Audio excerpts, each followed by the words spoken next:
মওলা, তোমার রহমতের সামনে আমার গুনার তো কোনো অস্তিত্ব নাই মওলা।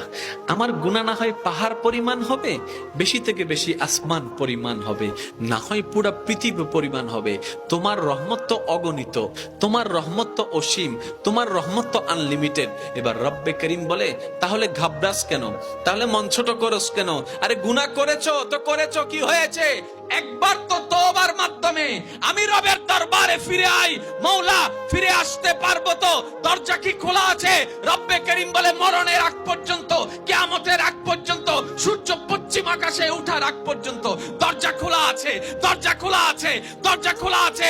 এবার বান্দা বলে, মওলা 24টা ঘন্টার কোন টাইমে আসলে সেই দরজা খোলা পাবো?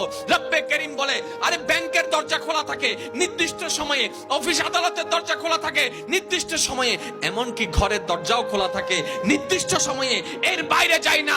কিন্তু তোর